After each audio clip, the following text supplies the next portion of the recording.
We hello. How's things? How's life? How's the universe? How has your week been? How has everybody's week been? What's everybody been up to? How are we doing? Wonderful.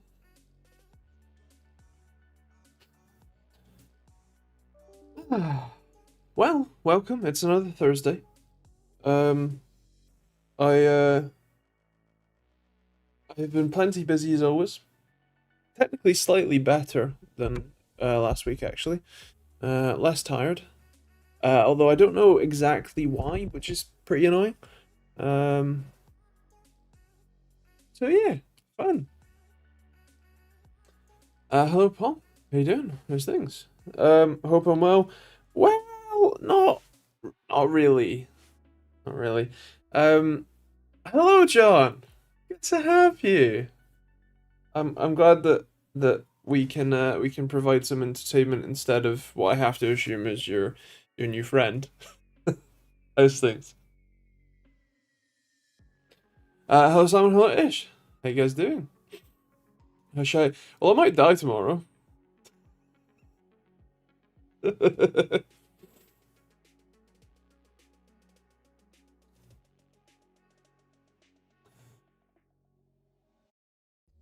uh. Primary ducks. What an entrance. Yeah. How's everybody doing? How's things? How's your week been? Or in John's case, how's your month been? I think that's about how long it's been.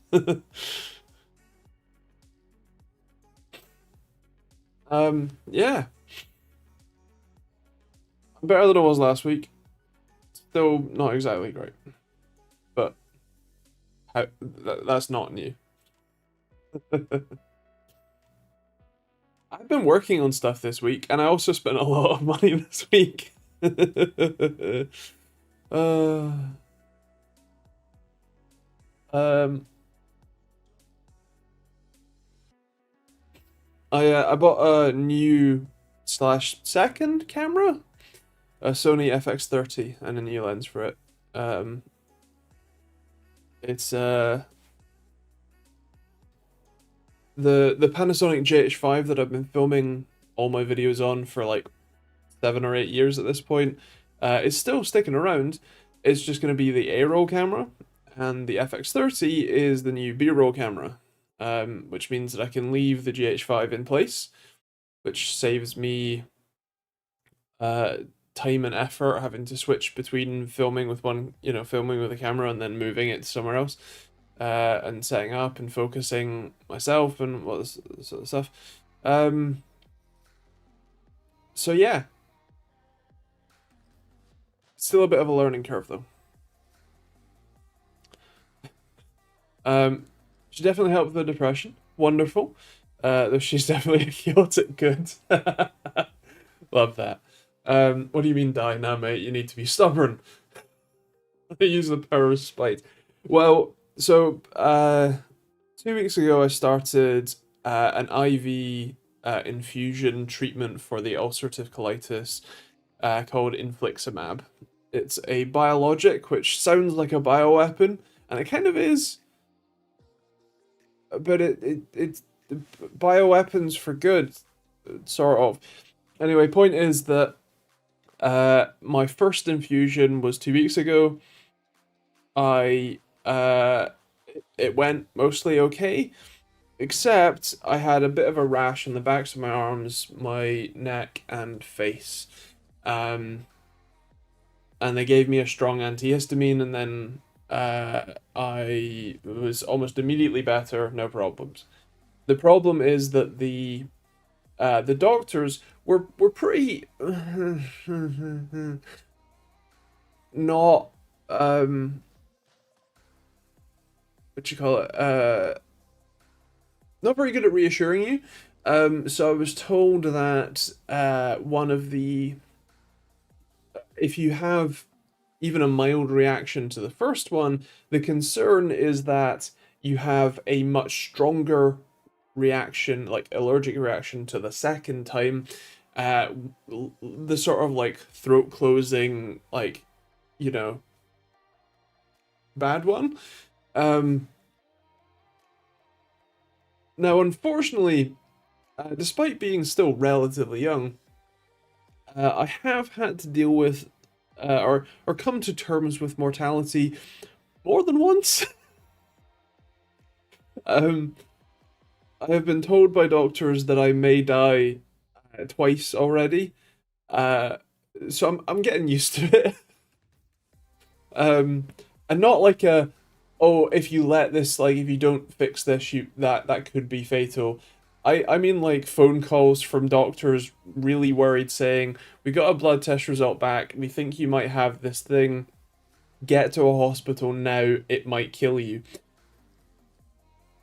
Now, luckily, it wasn't the case, at least for one of them.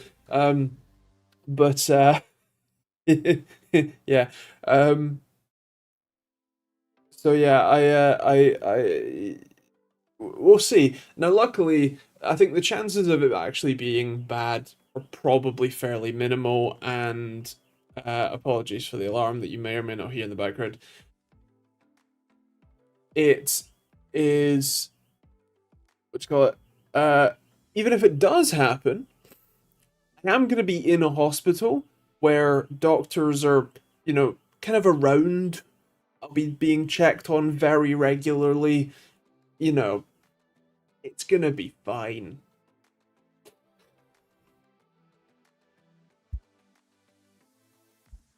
And you're right, Ish. I do seem to be speedrunning it. um, it's kind of funny because being self-employed means that you don't like have any, employer or pension schemes and things. And it's kind of funny because my attitude towards like saving for retirement is, God, if I even make it that far, that'll be impressive. And I'll just work it out from there. um, so yeah, we'll see. Uh, Cheering for you, parasocial mates. Thanks, John. I'm serious as spite. Worked for me. Well, yeah. I mean, I'm not one to go quietly, am I? Yeah. I bought a BMW 1 Series F20 1114 because I'm a glutton for punishment. Yeah. So the funny thing is, my neighbor's F20 LCI, so the facelift one, the 118i.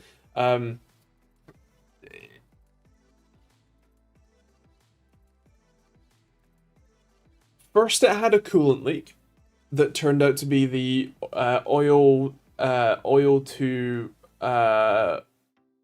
coolant heat exchanger that's bolted to the bottom of the oil filter housing. That just the gasket was leaking out the side, basically. It was quite a severe leak, though. Bad. Um, so that was fixed for quite a lot of money. And then the turbo wastegate slammed itself shut and bent itself internally, and that was a new one. That needed fixing. And then there was another catastrophic coolant leak where the plastic pipe that attaches the coolant into the engine block snapped because it's plastic. And then one of the camshaft sensors failed. Specifically, it failed to battery positive. So it was just outputting 12 volts, which is really bad, almost frying the ECU. Oh, and the Vanos unit failed a while ago. I think the car has had possibly 2 to 3 times its value um, in repair work.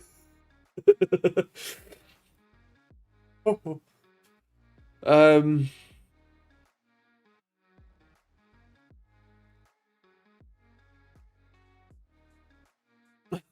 Hello, Joe. Yeah, well, I mean, I might die tomorrow, but it's fine. The problem is when you get to retirement, it's a lot harder to work it out as you're retired. I have rough plans, it's fine. I'll work it out. At least I have a while to work it out. Um, uh, I've been working on something huge. Well, Please do tell. Joe, I had the biologic or the infliximab infusion 2 weeks ago. I had a mild rash at the time, um, and the doctor said that while the rash itself is fine, it went away almost immediately once they gave me some antihistamines. They said that there's a good chance that if you have a mild reaction the first time you have it, you might have a much more severe reaction the second time you have it, like the throat closing, keel over and die type of reaction. Now, luckily, I will be in a hospital surrounded by medical staff, and hopefully there's an EpiPen nearby. But we'll see. So yeah, fingers crossed. Yeah.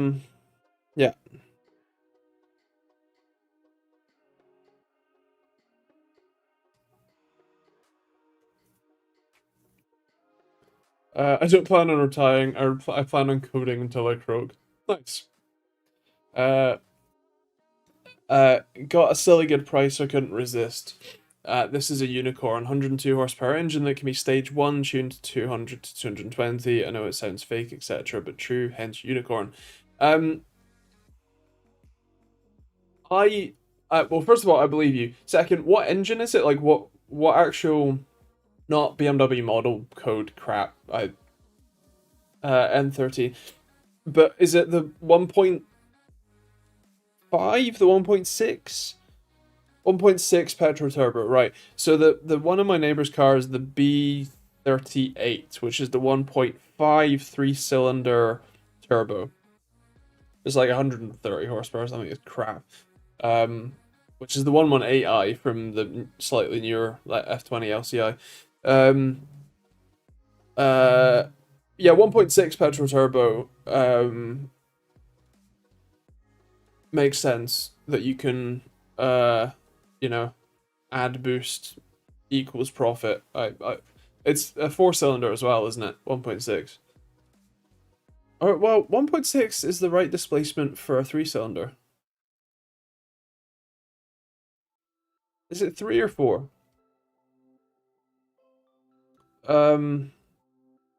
Me too, Joe. Me too. Also, someone says, got too many jobs come in. We're like 100 plus so far this week, and Monday was a public holiday. Ouch. At least you're busy? I made a public GitHub about debugging clicked Photon. You should read it. Not because of the tool, it's with the PC. I'm so glad I got your tool because it helps me with the variations. It helps me learn a lot about latency. Well, feel free to link it in the Discord. I'll have a look when I've got some time. I actually have been doing some development this week, and you'll see that the video somewhat soon. But it's not about my usual tools. It's actually about these little boards. I think I mentioned them last week. This little board here is an ESP32C6. That's the chip antenna, and that's the connector for regular antenna. Basically, this is just an ESP32 that can do Zigbee and Thread, and therefore matter. Email's fine, sure. And then this one is an ESP32H2. So this one is actually the big brother to this one, in the sense that this can do Wi-Fi, I think Wi-Fi 6, as well as Matter, or Thread and Zigbee, whereas this just does Matter or Thread and Zigbee. So the fun thing with these is that, especially the H2, is pretty low power, and it is what you call it, now actually pretty easy to make Zigbee devices. In fact, with the Arduino core for these boards, as long as you set it up right, it is basically just plug and play to make this a Zigbee device, like a Zigbee Lite. Like, I think this is still programmed for Zigbee actually. So on here is an RGB LED. And this is programmed. This board is connected via Home Assistant to my Zigbee network, right? And if I can find it in the list, that's the temperature sensor, color light bulb. There we go. So this is me clicking in Home Assistant. I've just turned it on, and let me turn it to blue or turn it to red, turn it to green. Like, I'm just clicking around on Home Assistant and it is changing the LED that's on this board. You know? Like, we click red again and click blue and then turn it off. Like, this is a Zigbee light bulb, according to Home Assistant. If you hook up, you know, some actual, like, strips of LEDs or whatever to a pin here, write the code for it, this is a Zigbee device that just connects like it was a purchased device. It works fine. And that's really cool. So I have a video about that. I've actually written some code and fixed some bugs in the library. So, oh, sorry, you would have heard that. My apologies. Oh, sorry, I forgot to close Thunderbird again. What a streamer I am. When I'm not. But yeah, it's really cool, and the video talking about the code will be out. Well, the video talking about everything will be out. I don't know, next week or so. Maybe the week after. I can't remember. But I do kind of want to make some devices with it, so we'll see.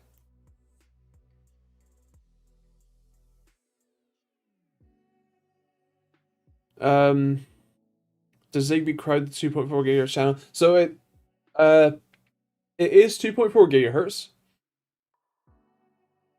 but it's 802.15.4 instead of 802.11. So it is different, but also no, but also yes.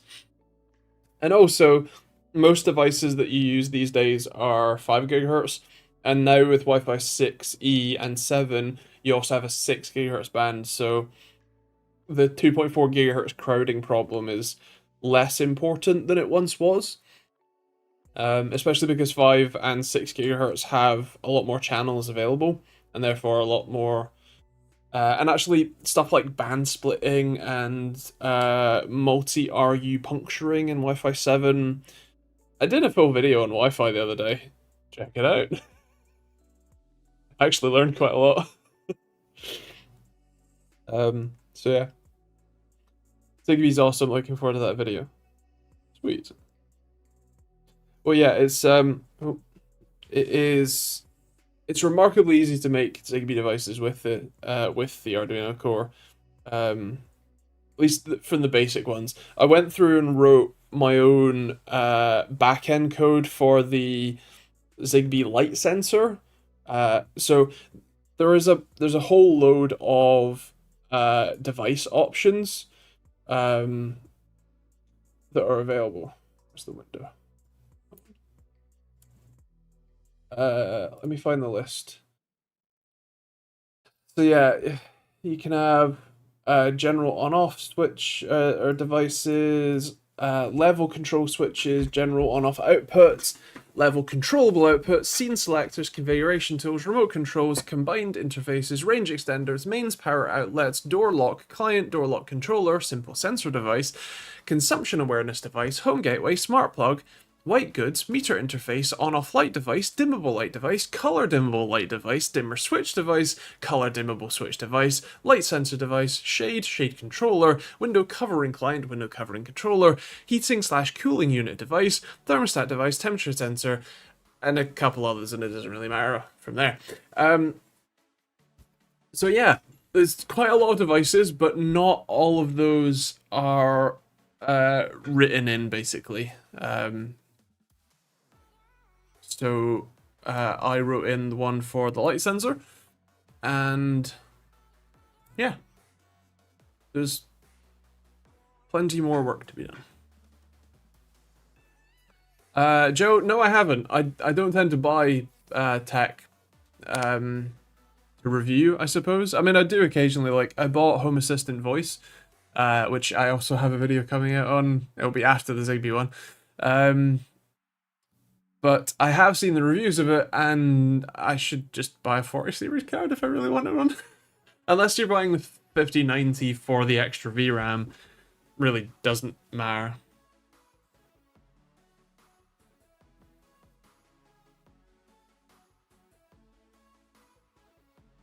What Zigbee? Yeah, so as Primary Note says, it's a protocol used for smart home stuff. The main thing with Zigbee is that it is a mesh network, so devices can talk via each other. Whereas Wi-Fi, you just have to connect to the one access point. You know, like your phone doesn't bounce its data off of your laptop to get to the router. If your laptop has better signal, your phone just has to directly connect to your router or your access point. For Zigbee, the data from, let's say, a temperature sensor can bounce off a light bulb, then to the coordinator, the main router. If the temperature sensor can't directly connect to it, or it's just a stronger path to go via the light bulb, whatever. So there's that benefit. It's also low power, and it's also not Wi-Fi. It's not internet connected. You need a hub of sorts. Things like Amazon Echoes and things can be hubs. Apple's HomePods, whatever, they can be hubs. Google's Nest hubs and stuff, they exist. But you can also make your own hub with Home Assistant and a little dongle, which is what I did and what I've done a full video and series on. And so the nice thing with Zigbee is that it's not connected to the internet, and so that means that your lights can be part of a Chinese botnet.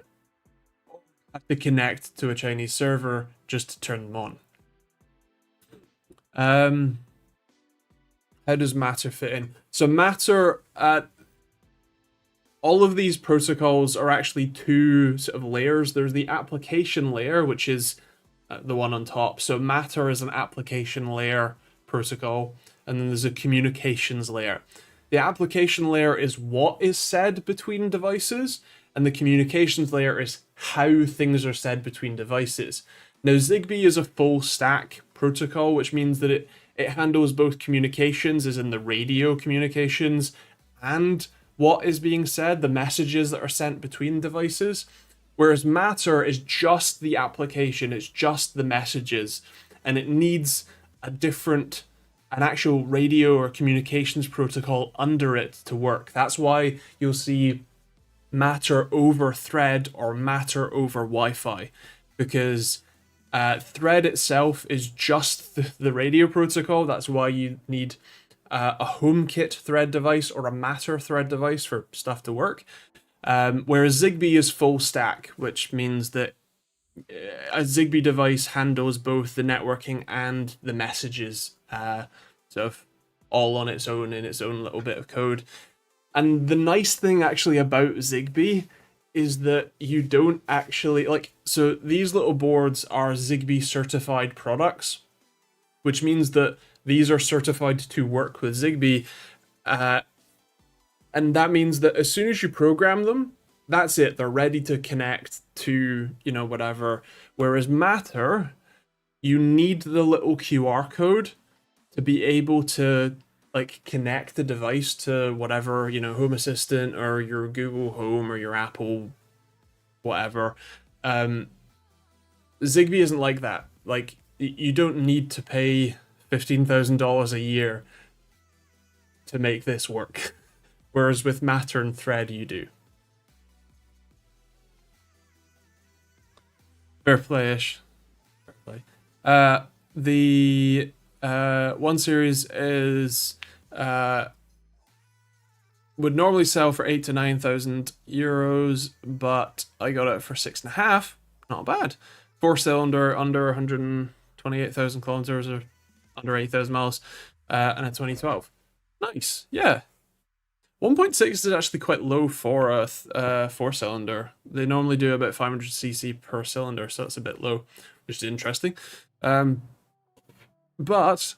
I believe that it can very much be. I was going to call it overclocked. That's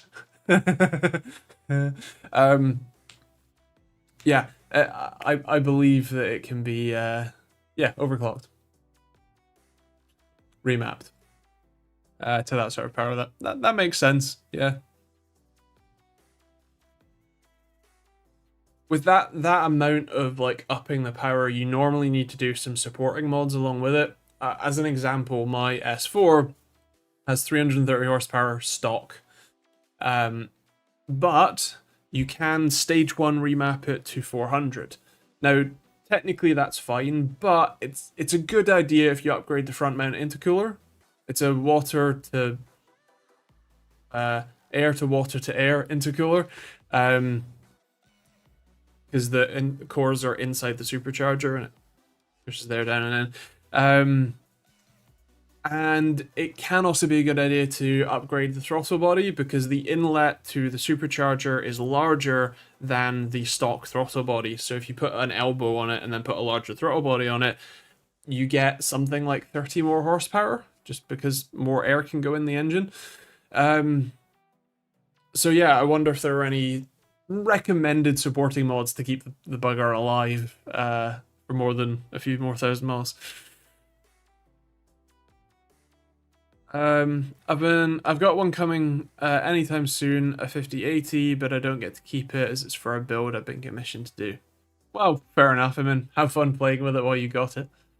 And someone says, don't bother with the 50 series cards. Uplift is only 10%-ish, so not worth the big bucks to upgrade. I've been testing a 5080 for the last 6 days, so familiar with it, but can't justify the bucks over a 4080. Oh god, no. I mean, I think one of the hallmarks of a decent, next generation of graphics cards is the last gen top end card is about the same performance as the new second to top. So in this case, what I would want to see is a 5080 being as fast as a 4090. If that's the case, then that's a decent upgrade because we've essentially shifted the whole class section up one, ideally for the same price.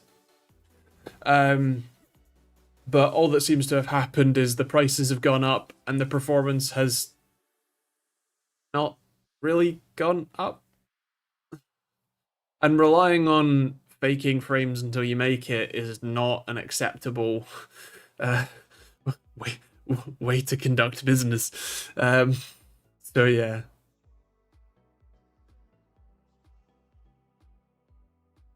Yeah, the 5070 being faster than a 4090. If you literally triple the frame rate with fake frames. Sure.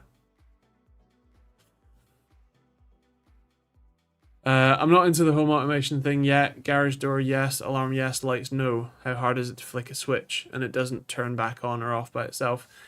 Well, so the thing is that all of the switches still work, right? You can still flick a switch and turn the lights on.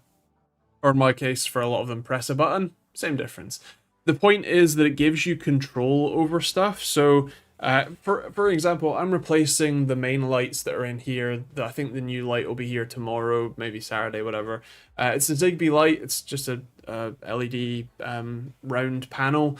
But the reason that I'm doing it is not because it takes a great deal of effort to go over there and turn the lights on. It's that it's color temperature adjustable and obviously brightness adjustable, and that changes throughout the day automatically based on my Home Assistant adaptive lighting setup. So, especially in winter, like now, where it's really dark and dim and dingy, and it's often so dark outside that I have to close the curtains during the day because it's so dark outside that it's not. I need to turn the lights on, but I don't like having the curtains open and the lights on because then people can see in, too easily. And I live in a somewhat main road, so, and a lot of people do walk by, so I've got to close the curtains and put the lights on, but it's so dark and dingy and dim, and the lights are so warm. Like, it's just a horrible experience to try and work in. So that light, if I turn it on from Home Assistant right at my desk or from the dimmer over there, it will automatically set the brightness to higher during the day and a cooler temperature earlier in the day so that it's a nice working environment. And then as the day goes on, the lights will get slightly dimmer and it'll get warmer as well. And so you can have, a nice cozy environment at night, a nice, help you get ready for bed with dimmer lighting. But during the day, when you want nice bright lighting, it will do that all automatically. And so yeah, that's why I like smart stuff, because it's not just the immediate control, like being able to clap and turn lights on. It is the added functionality that comes with it. And obviously, I'm a stickler for the privacy implications of it all being run on a computer right there, with no outside control needed. Well, actually, the other fun thing is because my heating is smart. What that means is when we go away, I can turn the heating off or turn it way down, so that I'm not wasting power. But then, a few hours before we head back, I can jump on my phone. My VPN's enabled, as always anyway, and set our heating back up to the normal temperature, and the house preheats so that when we actually get home, it's nice and warm again. Like, that's pretty cool. And for the relatively little money and time and effort that I've spent on all of this, I think it's worth it.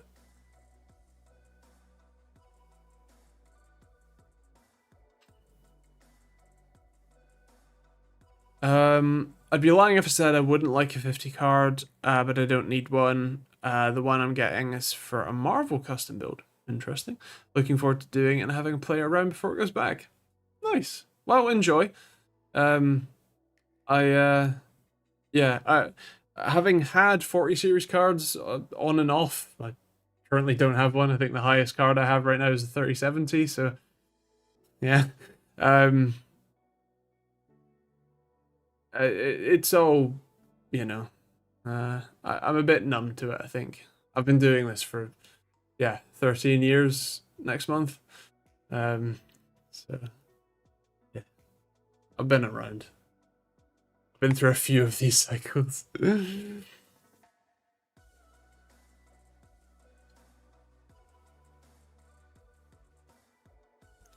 think what would have been, I think it was this 600 series was probably like when we first started reviewing stuff. I think the 600 series was just coming out, maybe 700 at most. Yeah. God,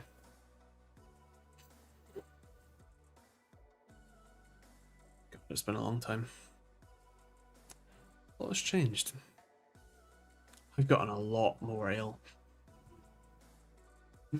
I've got a 4060 at minute. My 3080 Ti is still poorly. You don't game too much. Use mine for editing. That's more than enough for what I do.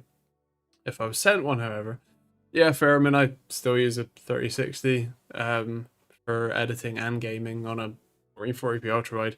It's not the most amazing experience, but does fine. I think that's the thing, is that like,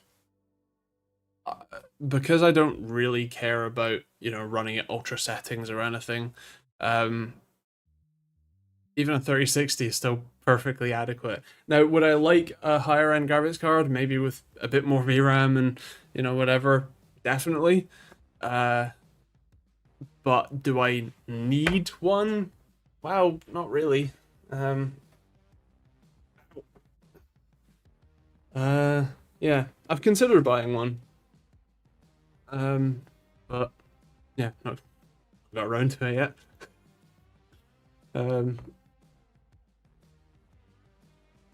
And yeah, I don't play games that often. Certainly not intensive games that often either. So I'm too busy building stuff and programming and editing and writing and vegetating, surviving. Yeah.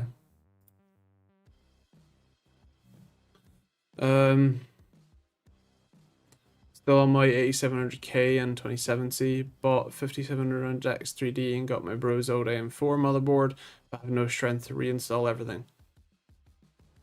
Why'd you need to reinstall everything?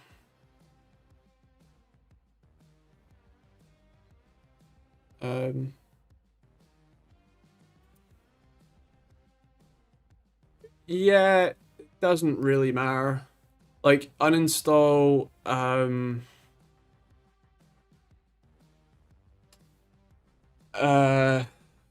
what's Intel's extreme tuning utility if you have it? But it really doesn't matter that much these days. Trust me, I have swapped SSD straight from Intel to AMD with no problems. The only problem you may or may not have is if you've installed a like low level program like AMD Ryzen Master, that was a problem.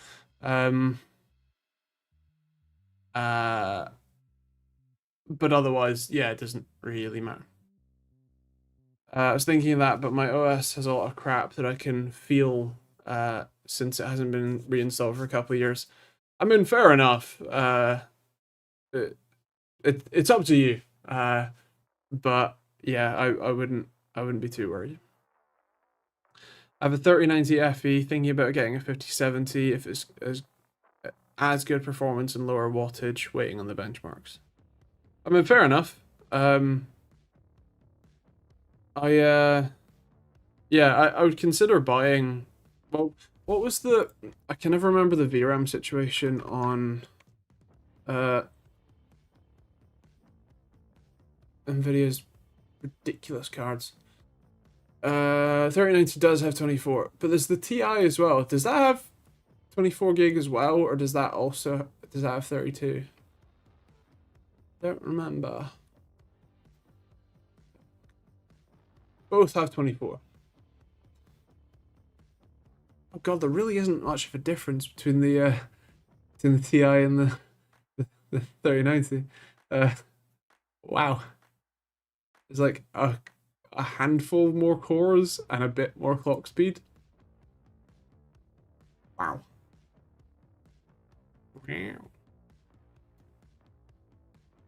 Well, I mean, yeah. I'd is the 5070 also 24 gig?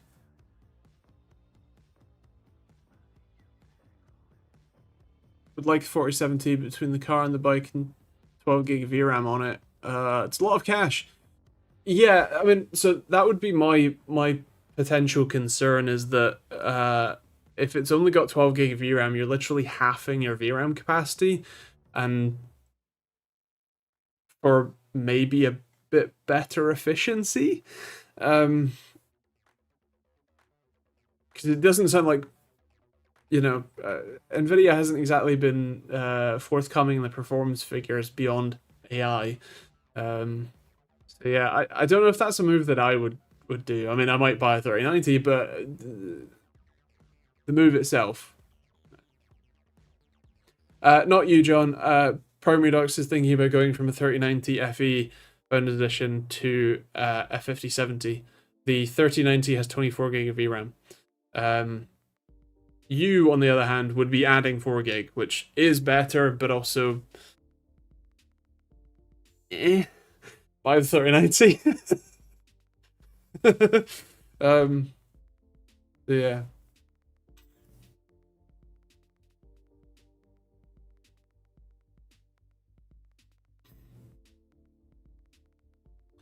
Uh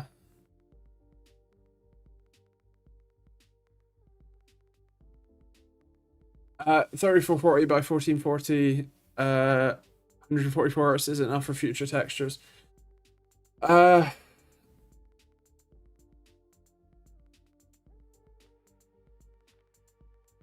In what was it? In my testing, VRAM, like, you don't need 16 gigs of VRAM yet at, I think it was 1440p. You are talking about slightly higher resolution, an extra half a screen.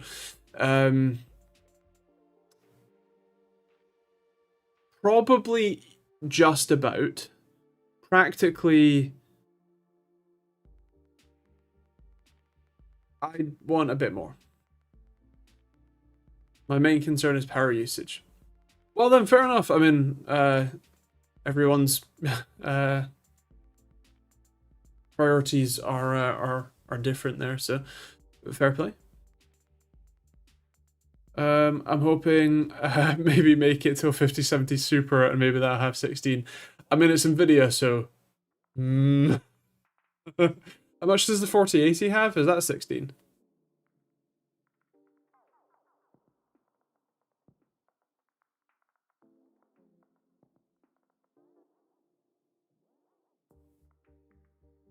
Unfortunately, the scalpers won't take long to ruin the cost for a few weeks until more stock in the hype becomes readily available. I mean, I don't think that there's much hype for the 50 series right now.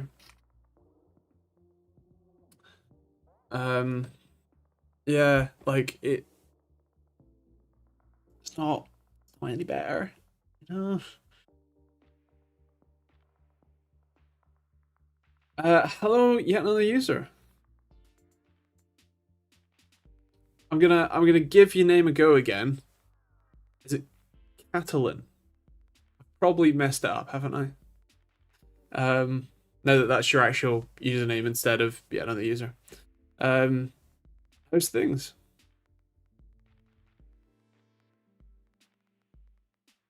I'm sure that my pronunciation is wrong. I'm British. We're bad at these things. Oh, glad to have you. It's always nice to see regular. I would say faces, but I can't see your faces. You can see mine, which is weird. Weird. But also seeing, I don't know, was it 15 current faces? Weird. It's quite close actually. You just lack the A with a tilde on top of it. Sound which of the A's my eyesight ain't great, and I don't think that your YouTube username has the. Is that tilde or is that one tilde? Never remember. Anyway, at least you're British and not British. I mean, more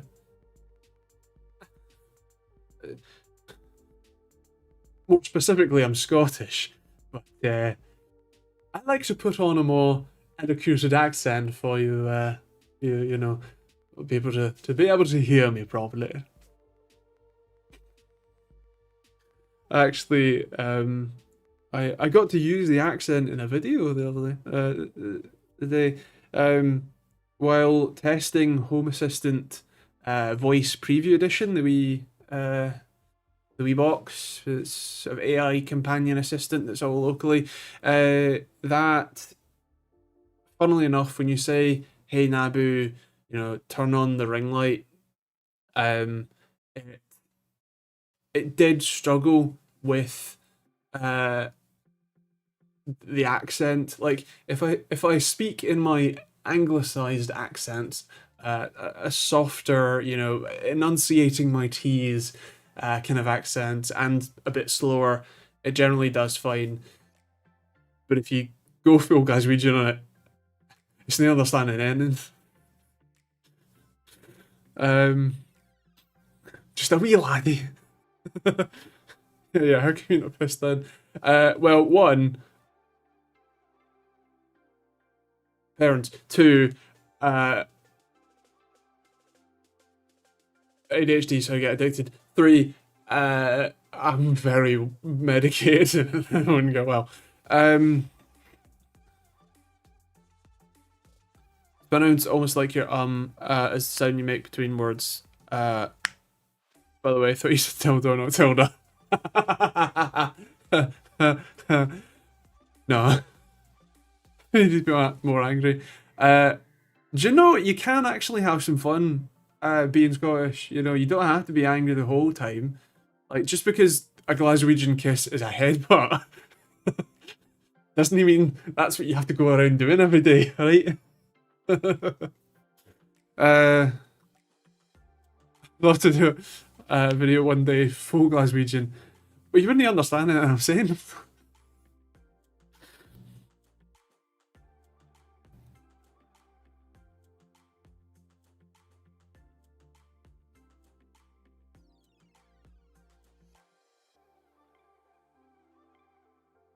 So it's Catalan?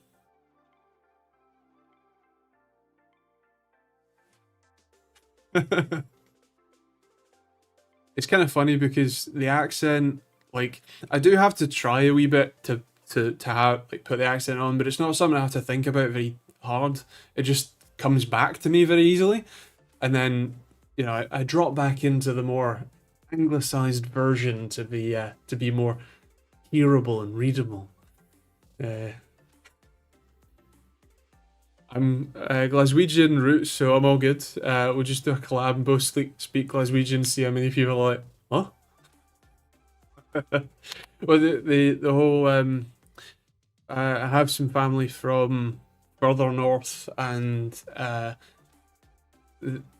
the it kind of ventures somewhere between a different language and a very thick accent. So you'd say "D-Ken," which is "do you know?" Like, as a very brief example from the very limited amount that I understand, or as the I made the joke about the what you call it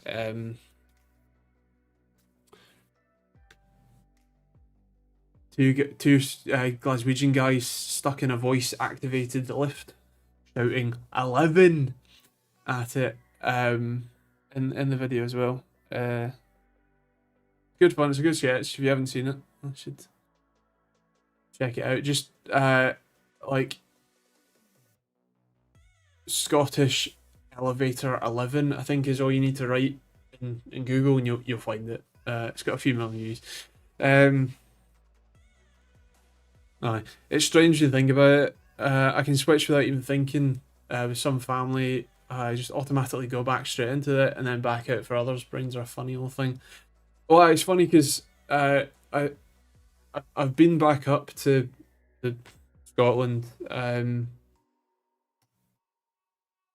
Obviously a few times since moving down, and it was quite funny because I'd missed a couple of years going back basically, and then I went back up, and one of the first things we did, like just out and about, was there once was, unfortunately shut down, but there once was an electric motocross track indoors.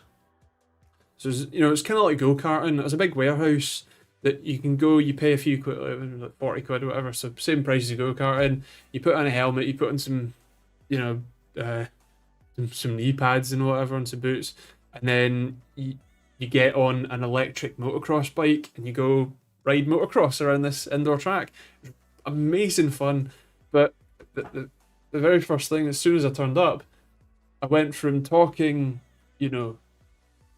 my anglicized accent in the car with my wife, or now wife, to full on, like, Glaswegian. Just in a flick of a switch, didn't have to think about it at all. And so it's kind of funny, it just happens. And even just like start thinking about it, start talking Scottish. Someone here, can you run Windows 95 virtually into Windows 11? I fired up my old CNC machine and think PC is dying. I mean, I'm pretty sure you can. Or no. I know you can do XP, because I've done that. I don't know if you can do the main thing is just the bit compatibility. I don't know whether I'm sure you can. I'm sure you can. I mean, I know that I'm pretty sure someone's ported Windows like 95 or something out, like um like as a web app. Like you go to a website and you can use Windows 95. Uh, so I no, I mean VirtualBox has the option all the way back to Windows 3.1, so you can do that just fine for Windows. Aye. You sound like Kevin Bridges putting on an accent. Well, it has been a while, and I can hear myself dropping back into the anglicised one, like accent for a few words. Kind of funny. Uh, Funny, angry. That's how I see it. Aye, thanks. It is also different when you're just talking to yourself and there's no feedback. You know, there's no other Scottish people to like pick up the cues from and sort of learn what Scottish sounds like. Um, Angry pirate, as Jamaica would say. Aye. You've been dipping in and out over the last few minutes. You've tricked your brain into trying to work out what you need to do. Kids always tell me off for doing it. Well, it's kind of funny because you can just drop in and out of it when you want. Well, you can pass hardware devices though. That's a good point. Just don't connect to the internet as Shodan. I'll have you listed in minutes. That's true. What is it? There's another website. I can't remember what it's called. Matt Brown has shown it in a few videos, a few of his IoT hacking videos.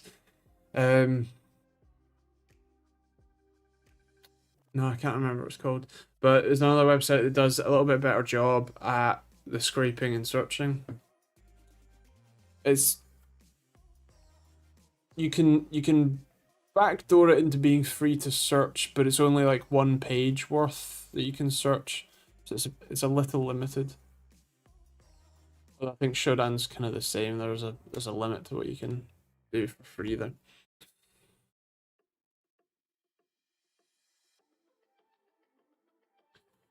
What's the difference between Toyota and Suzuki at this point, by the way? Just logo and price? I mean, pretty much. I mean, that's kind of it's the same question of what's the difference between a Seat and a Golf, like a Seat and a VW. They're the same car. It's just a wee bit price difference, maybe a bit of quality difference, maybe, but they're also often made in the same factory. So,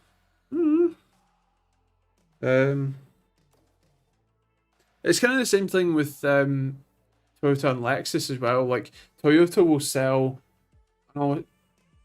Lexus will sell a Toyota model with a badge and a higher price tag, and admittedly, you do often get a bit more spec for it and whatnot. But oh no, for sure, there was more differentiation between like a cheap, version of a car versus like there is an appreciable difference between like an Audi A3 and a Golf, like a VW Golf, and a Seat, was it Leon, and a Skoda, I can't remember if there is even or an Octavia, Passat, and an A4, and the Leon Estate or whatever it's called.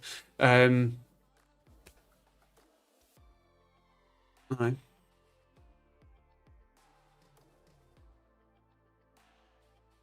So I mean, there is at least in like Windows 7 and Windows 10, there is a compatibility mode that I on. I don't know, whatever. That one. Wrong button.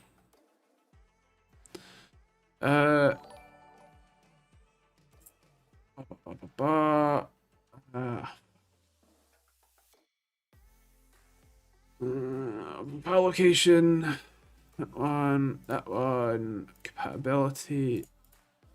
Only goes back to Vista on 10 at very least.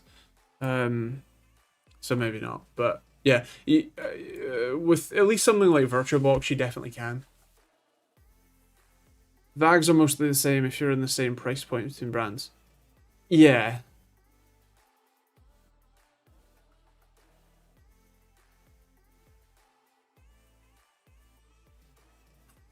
Uh, I have to had to have a new wing mirror after someone sideswiped mine. You're just in a terrible place in the road, aren't you? The part they used from Renault Megane once is pretty much the same thing. So the thing is that it's all part spins to save money. Um, like you'll find with with Renault and Dacia, with any of the VAG cars, with Toyota, with I mean Ford doesn't really own anyone these days. I mean Ford is now just a VW ID whatever, like the Ford Explorer or whatever is just an ID 4, 5, whichever stupid one it is. So um bye. Uh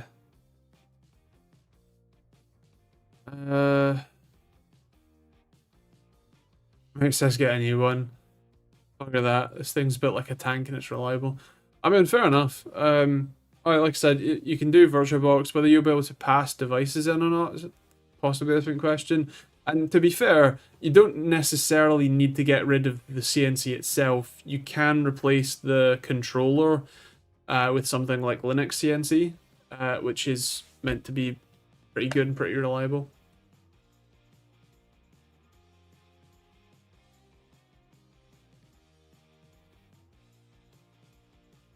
But yeah, give virtual machines a go.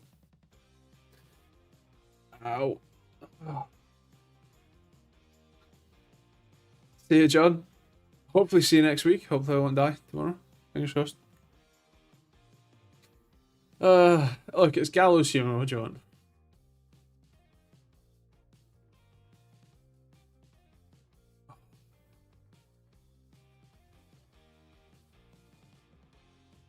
Gerd?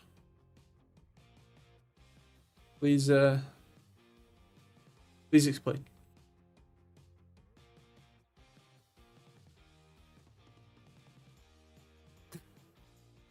We're gonna get to join us, Angelist. You know, I asked you 50 minutes before the stream. Are you joining us? I didn't realize you meant 50 minutes into the stream. Anything particularly excited line in the content? So the Zigbee boards, Home Assistant voice. There's probably a monitor that you haven't seen the review for yet. What else have we got? Oh, I hacked some smart LED light panels as well. That'll be tomorrow. I'm working on an SSD right now. A 3D scanner, aye. Uh,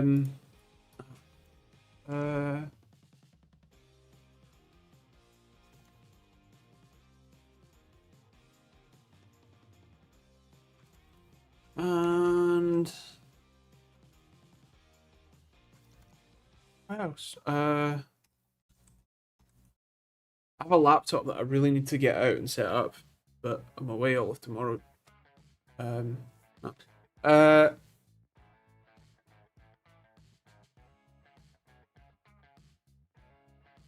Is it Catalan? Catalan. Why am I so retarded? Anyway, no, I have ulcerative colitis. So my large intestine is on fire. That's why I might die tomorrow. I'm having infusions of a what you call it? Bioweapon. Sorry, a biologic called infliximab, and I might have had a mild allergic reaction to it last time, and I might have a much more severe reaction this time, so we'll see. But that's one of the things that's meant to be helping me, not hurting me, but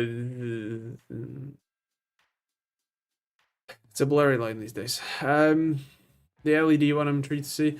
Well, yeah, that's Monday, and then the Zigbee device is Friday, and then Home Assistant voice next Monday, the Monday after that. And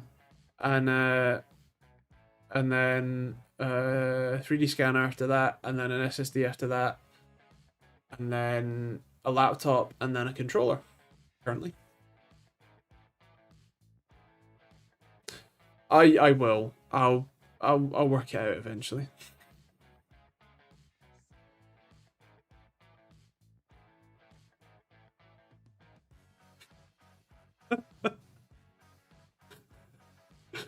Yeah, Joe. I know. At this point, I'm also quite tired and like ready to roll over and die. So, excuse me. Oh dear. I'm trying. I'm slow. I mean, legally, I'm learning disabled. uh,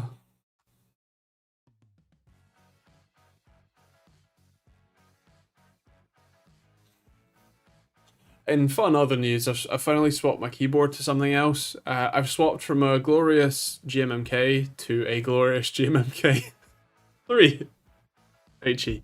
Um, yeah, yeah, it's cool. I've actually just swapped the switches.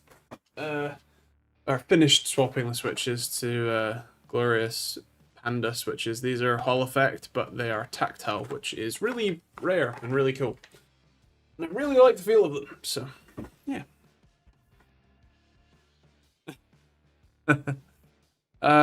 Joe, fine enough. I still need to do some sort of internal structural repair, but I have been otherwise very unwell. So, yeah, I'll get to that at some point.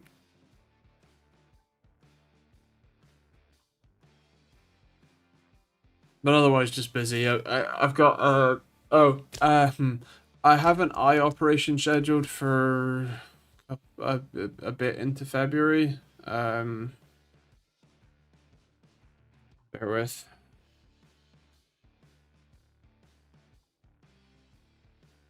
Two weeks away. Wonderful.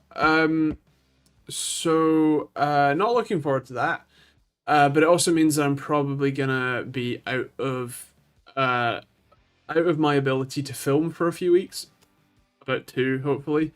Um, which means that I kind of have to work ahead and make as many videos now as I can so that I can then take time off to recover. Um, so yeah. Um,